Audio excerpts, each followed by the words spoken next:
नमस्कार, बहुत बहुत स्वागत है आपका हर खबर हरियाणा में। आपके साथ हाजिर हूं मैं कंचन। पंचकुला में स्थानीय निकाय मंत्री डॉक्टर कमल गुप्ता एक्शन मोड में नजर आ रहे हैं। कमल गुप्ता ने पंचकुला नगर निगम कार्यालय का औचक निरीक्षण किया। आपको बता दें कि औचक निरीक्षण करते हुए यहां पर उन्होंने कई खामियों को भी पाया और यहां दिशा निर्देश देते हुए भी नजर आए। आपको बता दें कि ब्रांचों में इंस्पेक्शन भी किया। इस दौरान कुछ कर्मचारी गैर हाजिर मिले यहां पर, साथ ही ऑडिट ब्रांच भी खाली मिली। मौके पर एक भी कर्मचारी मौजूद नहीं था। साथ ही यहां पर आपको बता दें कि साथ ही कमल गुप्ता ने कहा कि निगम में आकर मुझे काफी निराशा हुई है, जो चिंता का विषय है। निगम कार्यालय में करीब 80% अधिकारी कर्मचारी गैर हाजिर मिले। मैंने यहाँ के अधिकारियों को भी कहा है, कमिश्नर साहब को कहा है कि आने वाले महीने में कम से कम 6 बोला कि 8 बोला 8 औचक निरीक्षण करेंगे पंचकुला का जो इनका क्षेत्र है।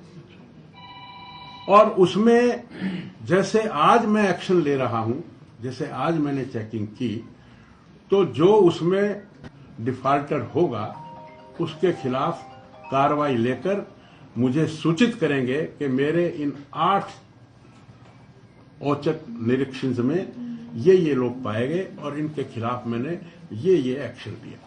आपके भी आगे औचक निरीक्षण ऐसे ही जारी रहेंगे? जब ये 8 करेंगे तो मैं तो 8 से ज्यादा ही करूंगा।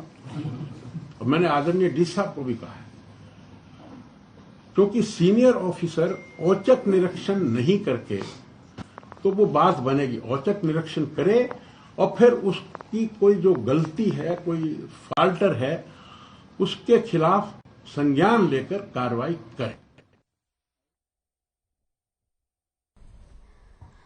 तो निगम कार्यालय का औचक निरीक्षण करने के लिए पहुंचे और इस दौरान यहां पर कई खामियां भी नजर आई। साथ ही यहां पर कई कर्मचारी नदारत मिले, जिसे देखकर काफी यहां पर हताश वो नजर आए। उन्होंने साथ ही कई जरूरी दिशा निर्देश भी यहां पर दिए। 48 में से 29 कर्मचारी तो नदारत ही थे। एक्शन मोड में डॉक्टर कमल गुप्ता यहां पर नजर आए और बिना किसी को बताए वो यहां पर इंस्पेक्शन करने पहुंच गए। इस दौरान लगभग 48 में से 29 कर्मचारी नदारत मिले, अपनी सीट पर नहीं मिले, जिससे काफी नाराज भी वो हुए और साथ ही साथ यहां पर कई दिशा निर्देश देते हुए भी नजर आए।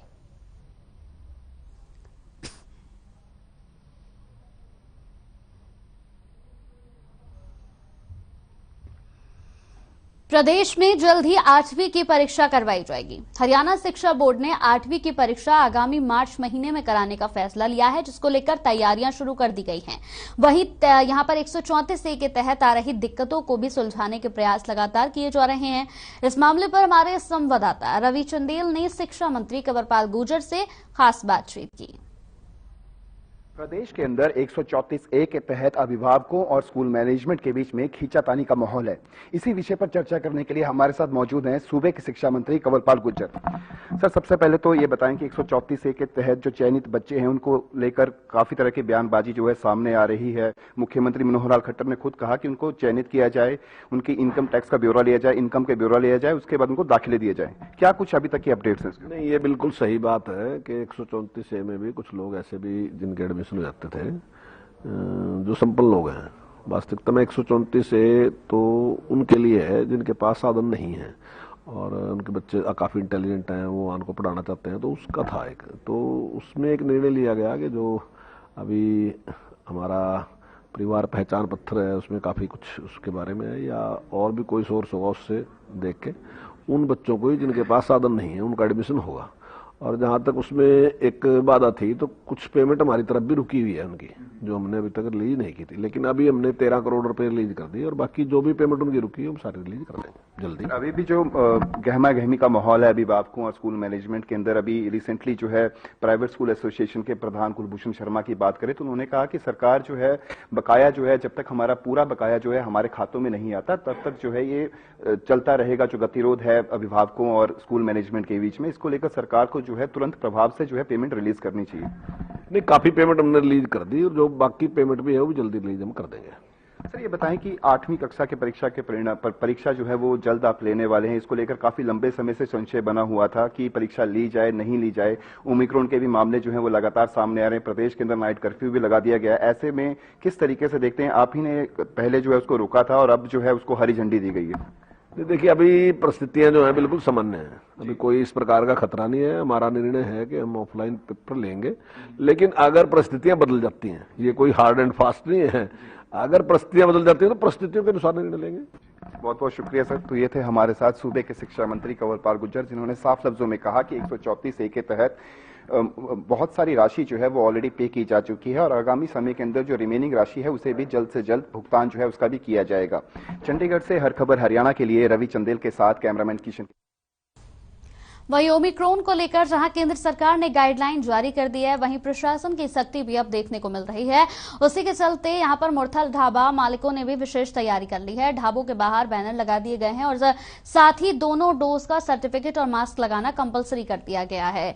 वहीं डीसी ने जानकारी देते हुए बताया कि मुरथल के ढाबे पर अतिरिक्त फोर्स तैनात की जाएगी ताकि वहां पर भीड़ इकट्ठा न हो और यहां पर न्यू ईयर पर किसी भी तरह की पार्टी पर पूर्ण तरह से बैन रहे। सरकार और हरियाणा सरकार की गाइडलाइंस की कंप्लायंस में हमने जिला प्रशासन सोनीपत में गाइडलाइंस इशू कर दी हैं। जो पब्लिक प्लेसेज हैं, सिनेमा हॉल्स हैं, ढाबे हैं, रेस्टोरेंट्स हैं, शॉपिंग मॉल्स हैं, मंदिर हैं, रेलवे स्टेशन, बस स्टैंड, वहाँ पर पब्लिक एंट्री के लिए ये मैंडेटरी कर दिया है कि डबल डोज होनी चाहिए। अगर डबल डोज नहीं लगी है, फर्स्ट डोज लगी है, तो उसका जो बीच का पीरियड है वो कंप्लीट नहीं होना चाहिए। तो उसके लिए सभी डिपार्टमेंट्स को प्रशासन ने गाइडलाइंस इशू कर दी हैं, डायरेक्शन भी इशू कर दिए हैं। अपना डिस्प्ले करें कि डबल डोज मैंडेटरी है। तो 2 डबल वैक्सीन हैं, दोनों वैक्सीन होनी चाहिए और मास्क का फुल उपयोग होना चाहिए। अगर उसके बगैर कोई आता तो एंट्री नहीं है? नहीं, एंट्री नहीं है। सर, किस तरह लोग जो आ रहे हैं खाना खाने के लिए उनकी चेकिंग की जा रही है? सर, ये हमारे गेट पर आदमी खड़ा हुआ है और सैनिटाइजर का फुल प्रयोग किया जा रहा है। नंबर नोट किया जाएगा, उनका फोन नंबर, नाम, पता, एड्रेस।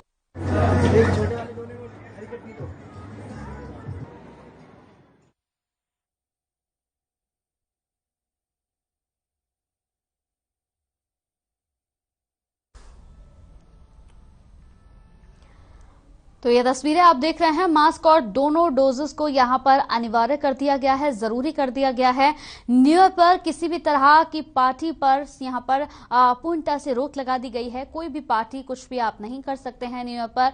और साथ ही साथ आपको बता दें कि तमाम यहां पर ढाबों के बाहर, खासतौर से यहां पर मुरथल में तमाम ढाबे के बाहर यहां लगा दिया गया है कि मास्क जो है वो जरूरी है, वैक्सीन की दोनों डोजेस जरूरी हैं।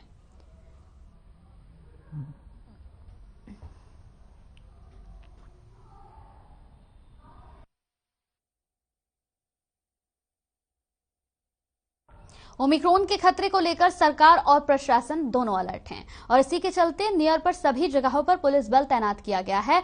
वहीं झज्जर में भी डीसी श्याम लाल पुनिया ने लघु सचिवालय में कोविड टीकाकरण की समीक्षा बैठक में दिशा निर्देश दिए हैं। डीसी ने कहा है कि जिन्होंने दोनों डोज नहीं लगवाई हैं उन लोगों की सरकारी कार्यालयों, बसों, सार्वजनिक स्थानों पर एंट्री पूरी तरह से बैन रहेगी और साथ ही सरकारी अधिकारी और कर्मचारी भी बिना दोनों डोज लिए कार्यालय में एंट्री नहीं कर पाएंगे। कार्यालय में गैर हाजिरी मानी जाएगी।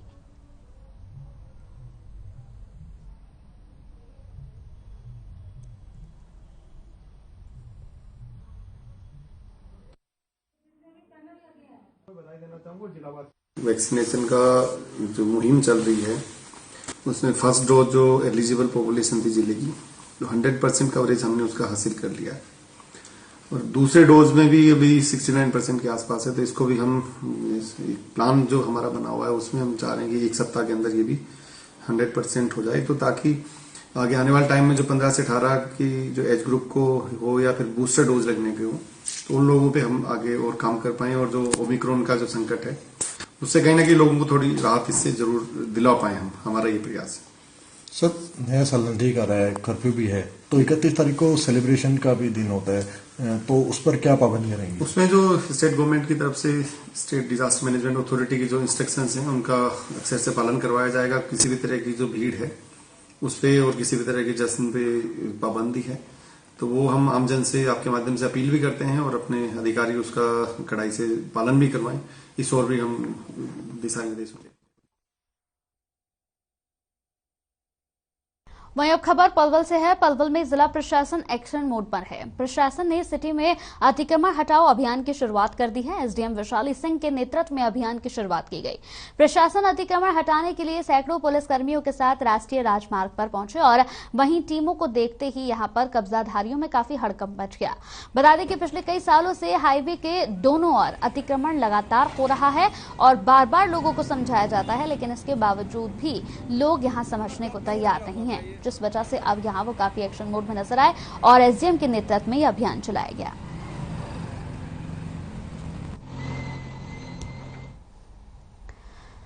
तो हरियाणा के करनाल में प्रदेश की आंगनवाड़ी वर्कर हेल्पर रैली का आयोजन कर मुख्यमंत्री का यहां पर विरोध जताएंगी। वहीं सीएम के साथ बातचीत सफल न होने के बाद आज 3 यूनियनों की बैठक की गई है, जिसमें करनाल में 5 जनवरी को रैली का आयोजन करने का फैसला लिया गया है। इसमें प्रदेश भर से 52,000 हेल्पर वर्कर हिस्सा लेंगी। वहीं आंगनवाड़ी वर्कर यूनियन की लीडर ने मीडिया से बातचीत करते हुए कहा कि सरकार ने जो मांगे मानी है, हम उनमें किसी भी मांग से सहमत नहीं हैं और न ही हम किसी भी मांग पर यहां हस्ताक्षर करने आए हैं। उन्होंने ये भी कहा कि हमारा आंदोलन 5 जनवरी तक जारी रहेगा और 5 जनवरी को ही सीएम सिटी करनाल में रैली निकालकर ज्ञापन देने का काम करेंगे।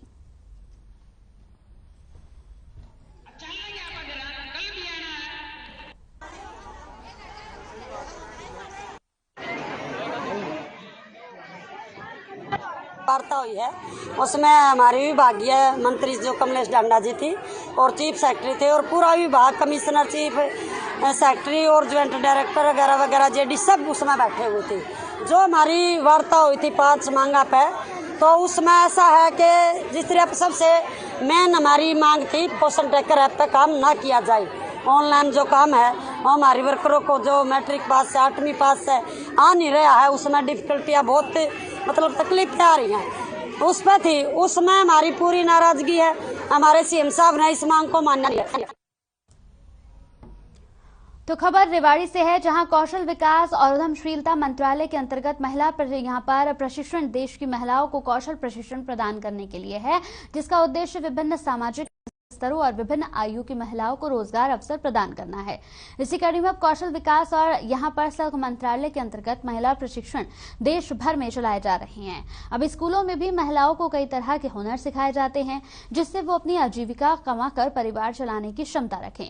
आज रेवाड़ी के यहां पर बूढ़पुर सीनियर सेकेंडरी की छात्राओं ने मेकओवर पार्लर का भ्रमण कर यहां पर प्रशिक्षण की जानकारी बारीकी के साथ समझाई।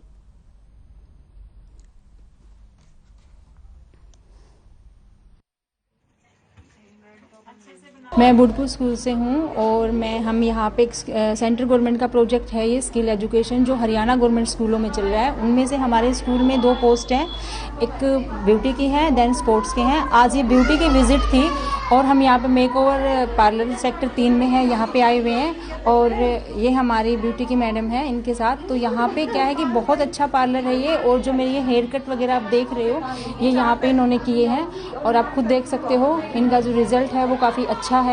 और इन्होंने बच्चों के साथ बहुत अच्छे से ट्रीट किया है, बहुत अच्छी बेसिक इन्फॉर्मेशन दी है, भी प्रैक्टिकल उन्होंने हेड वॉश करके दिखाया है। यहाँ पर को मेकओवर पार्लर में विजिट कराने लाए हैं और समय समय पर हम ये ऐसी विजिट कराते रहते हैं, क्योंकि जैसे हमारा स्किल है ब्यूटी, इसमें ब्यूटी थेरेपिस्ट का जो हमारा कोर्स होता है, इसमें बच्चों को समय समय पर अलग अलग जगह पार्लर में प्रैक्टिकल नॉलेज के लिए बेसिकली, क्योंकि बच्चे ज़्यादातर यहाँ पर गांव के हैं जिन्होंने शहर नहीं देखा, शहर में बेसिकली पार्लर कैसे होते हैं वो नहीं देखा, तो ये विजिट जो है उनके लिए बहुत बहुत ज़्यादा अच्छी रहती है, क्योंकि वो इससे रिलेट कर पाते हैं।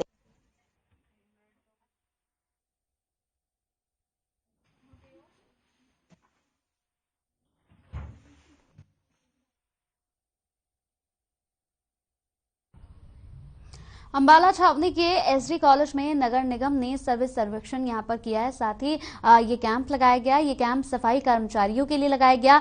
नगर परिषद के सेक्रेटरी राजेश कुमार और एसडीएम कोऑर्डिनेटर ऋतु शर्मा ने सफाई कर्मचारियों को काम करने के नए तरीकों के बारे में जागरूक किया।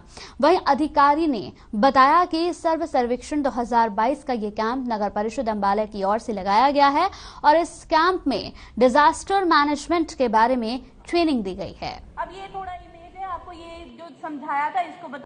और ये स्वच्छ सर्वेक्षण 2022 के तहत ये जो अपना सफाई कर्मचारियों को नगर प्रशासन अम्बाला सदर द्वारा डिजास्टर मैनेजमेंट के तहत ट्रेनिंग करवाई जा रही है और इसी के तहत ही आज अपना महिला बाल विकास विभाग से भी उनको बुलाया गया अधिकारीगण को और सरकार द्वारा जो भी महिलाओं के प्रति जो योजनाएं चलाई जा रही हैं उन सभी का लाभ के बारे में उनको अपना विस्तार से बता दिया गया है और इसी तरीके के तहत ये जो डिजास्टर मैनेजमेंट की भी ट्रेनिंग इनको सभी कर्मचारियों को करवाई जाती है। ये स्वच्छ भारत मिशन के अंतर्गत जो हमारा स्वच्छ सर्वेक्षण 2022 चला है उसके अंतर्गत हमें डिजास्टर मैनेजमेंट की ट्रेनिंग करवानी थी, जिसमें सभी सफाई कर्मचारियों को और जो भी हमारे सुपरवाइजर्स हैं सभी को हमने ट्रेनिंग करवाई है, क्योंकि जब भी कोई आपदा आती है जिसमें सबसे पहले हमारे सफाई कर्मचारियों को आगे आना होता है, तो उसके तहत हमें उस आपदा से कैसे निपटना है या उसके लिए हमें खुद को कैसे बचाना है और जो कैजुअलिटी हो गई है उसको हमें कैसे बचाना है, ताकि हम कोई अगर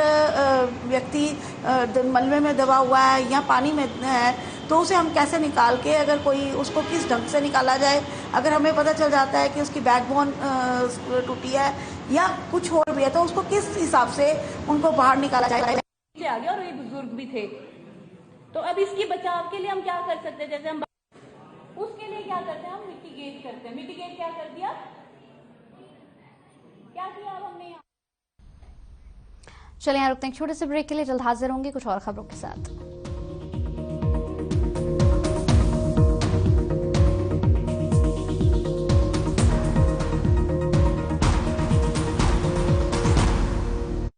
निरमा शुद्ध नमक कहीं से खरीद के रिफाइन किया गया नमक नहीं, ये पानी से पैक तक का सफर तय करता है निरमा के अपने 30,000 एकड़ के प्लांट में आधुनिक वैक्यूम इवेपोरेशन मेथड से, इसलिए इसमें अशुद्धि। पापा देखो मेरा नया डॉल हाउस, इसमें फ्रिज है, एसी है और वॉशिंग मशीन है। पापा कोई भी एमसीबी लगाने से ऐसा आपके घर के साथ भी हो सकता है, इसीलिए लगाएं सिर्फ माइक्रोटेक एमसीबी और आरसीसीबी जो आपको बचाएं शॉर्ट सर्किट, ओवरलोड और शॉक से। Microtek MCB, taking safety to the next level. Punjab है जसप्रीत का ठिकाना, मुंबई है आदर्श का आशियाना, केरल का गोविंदन निवासी, कोलकाता में जन्मे है काशी। हर हिंदुस्तानी की शान एआरबी बियरिंग्स जोड़े सारा Hindustan. Action TESA Boilo BWP board खाते ही हमारे दांत गए टूट, हमारी तो फौजों के प्राण गए छूट। डालो उबलता पानी, कर दो नेस्त नाबूद। Termite proof, border proof, fire retardant, extra tough and for the first time in the world, boiling waterproof. Action Tesa Boilo, सबसे मजबूत। ले आइए उक्काया होम इन्वर्टर बैटरी, इसकी एडवांस ट्यूबुलर टेक्नोलॉजी देती है quick recharge and longer backup. Okaya, never stop India. शासन प्रशासन पर जो रखते हैं लगाम, सरकार की तमाम योजनाओं को जो लाते हैं अमल से असर तक, आपके अफसर होंगे आपसे रूबरू। देखिए आपका अफसर सुंदर सोलंकी के साथ हर शनिवार रात 8:30 बजे और रविवार सुबह 10:30 बजे सिर्फ हर खबर हरियाणा पर।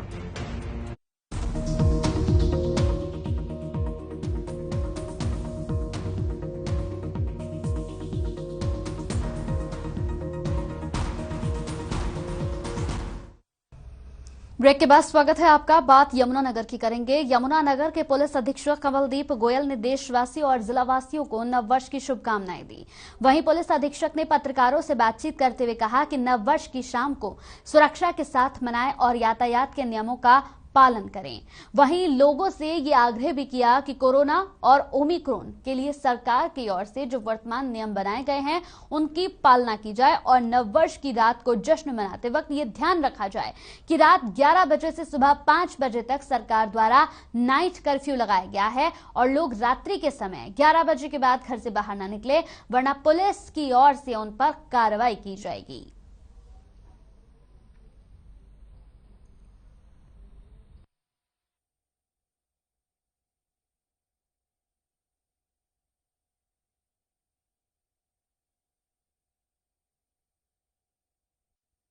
प्रधानमंत्री नरेंद्र मोदी के 2025 तक टीबी मुक्त भारत के सपने को साकार करने के उद्देश्य से जिले में टीबी फ्री हरियाणा मिशन के तहत मेदांता व नौ में पीएचसी पर टीबी संबंधित मरीजों के एक्सरे किए और यहां पर बलगम की जांच के लिए नमूने लिए गए। इस दौरान 21 मरीजों के एक्सरे और बलगम जांच की गई। साथ ही टीबी की बीमारी के प्रति आमजन को जागरूक करने के लिए ग्राम सभा का आयोजन भी किया गया ताकि लोगों को इस बीमारी की गंभीरता और इससे बचाव के बारे में पता लग सके।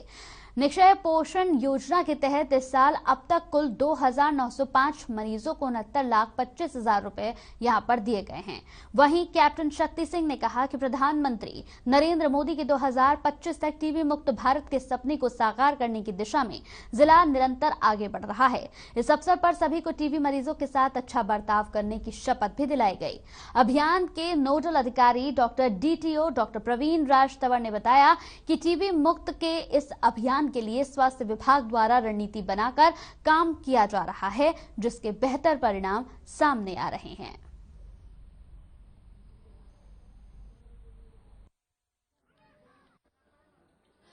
देखिए जी, टीबी के बारे में सिविल सर्जन और उनकी टीम अच्छा काम कर रही है। हालांकि पिछले 2 महीने से थोड़ा टीबी डिटेक्शन का रेट हमारा कम हुआ है।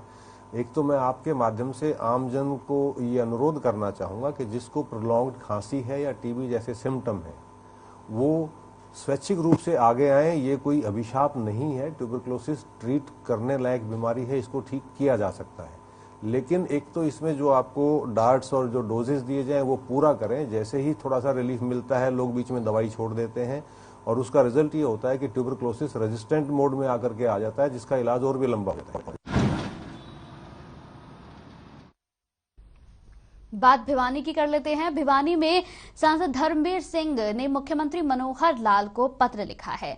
पत्र में मुआवजा राशि ना बांटे जाने पर बीमा कंपनी और राजस्व विभाग के अधिकारियों को 8 करोड़ की राशि ना बांटे जाने की बात कही है।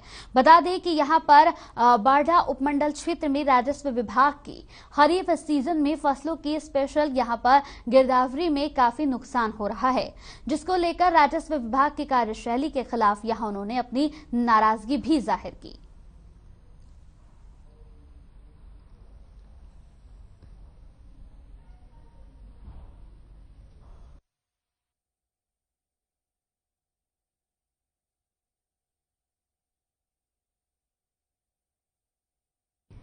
तो देश में बढ़ते ओमिक्रॉन कोरोना के बढ़ते मामलों के बाद चंडीगढ़ प्रशासन एक्शन मोड में नजर आ रहा है। चंडीगढ़ प्रशासन ने 1 जनवरी से लागू होने वाले कोविड नियमों को 31 दिसंबर से लागू करने का फैसला किया है। चंडीगढ़ में किसी भी पब्लिक प्लेस पर सिर्फ डबल वैक्सीनेट लोगों को ही एंट्री दी जाएगी। साथ ही चंडीगढ़ में नए साल पर जश्न मनाने वालों को भी सावधान रहने की जरूरत है। बिना डबल वैक्सीनेट लोगों को चंडीगढ़ में एंट्री नहीं दी जाएगी। वहीं जो भी लोग कोविड गाइडलाइन का उल्लंघन करने वालों के खिलाफ कार्रवाई यहां पर की जाएगी और उनसे भारी भरकम जुर्माना भी वसूला जाएगा।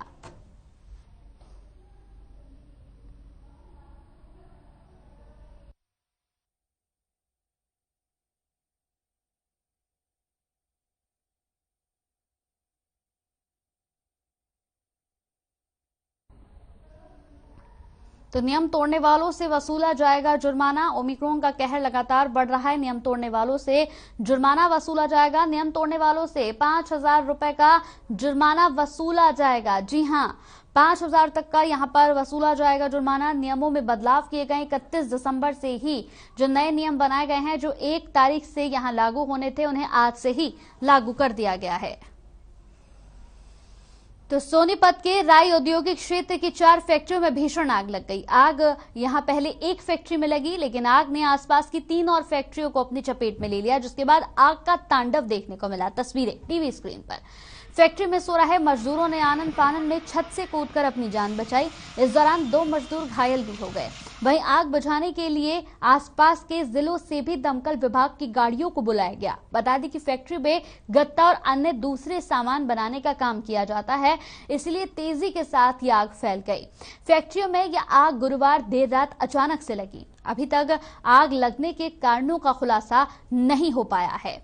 आग बुझाने के लिए सोनीपत के अलावा कुंडली, राय, घनौर, खरखौदा, पानीपत और अन्य क्षेत्रों से दमकल विभाग की गाड़ियों को बुलाया गया।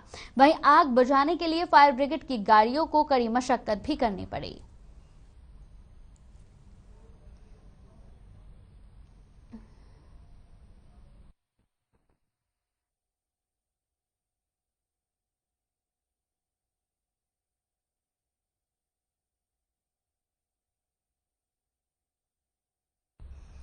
तो पानीपत में डिप्टी मेयर रविंद्र कुमार के पिता और 2 अन्य यहां पर ट्रिब्यूनल ऑपरेटर का 2 साल का वेतन न देने का मामला सामने आया है, जहां डिप्टी मेयर रविंद्र के पिता पृथ्वी सिंह ने राजेश कौशिक समेत एक ठेकेदार पर वेतन न देने का आरोप लगाया है। उन्होंने बताया कि वो लंबे वक्त से ट्रिब्यूनल ऑपरेटर लगा हुआ है, जिसके चलते सरकार ने उनका वेतन 4000 कर दिया था, जो पहले 2000 था। जो हमारे पिछले आ रहे वो तो ना घटाओ, चलो आप जैसे भी आए। कहने लगा नहीं मैं तो जिसको ट्यूबवेल चलाना चलाओ, ना चलाना तो ना चलाओ। वो हमने उसको मना कर दिया। ट्यूबवेल में चलाता रहा लगातार, उस टाइम कुछ नहीं था। फिर एक्शन साहब से मिले, एक्शन साहब कहने लगा कोई नहीं मैं बैठ के निपटा दूंगा आपका। तो अब विकास और एक्शन कौशिक दोनों ही मना कर गए कि ये हमारे पास ट्यूबवेल चलाता ही नहीं है। खबर फतेहाबाद से है। फतेहाबाद के नागरिक अस्पताल में स्वास्थ्य मंत्री अनिल विज यहां पर पहुंचे और स्वास्थ्य मंत्री ने नागरिक अस्पताल का औचक निरीक्षण किया। इस दौरान अस्पताल में विभिन्न प्रकार की कमियां भी पाई गई, जिसे लेकर वो जरूरी यहां पर दिशा निर्देश देते हुए नजर आए।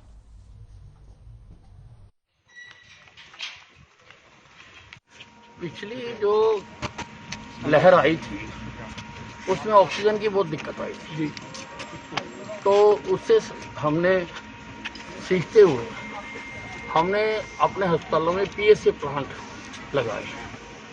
84 पीएसए प्लांट हमारे फंक्शनल हो चुके हैं, जो चल रहे हैं। उसके साथ ही मैंने आदेश दिया था कि प्राइवेट अस्पतालों को भी जो 50 बेड से ऊपर है उनको भी अपने पीएसए प्लांट लगाने होंगे। तो 54 उनके भी लग चुके हैं। तो हम देख रहे हैं कि ये फंक्शनल है या नहीं है, सभी जगह जा के देखेंगे सारे फंक्शनल हैं या नहीं है, वेंटिलेटर फंक्शनल है या नहीं है। हमने ऑक्सीजन कंसंट्रेटर्स बहुत सारे। चलिए इसी के साथ इस बुलेटिन में मेरे साथ इतना ही। नमस्कार।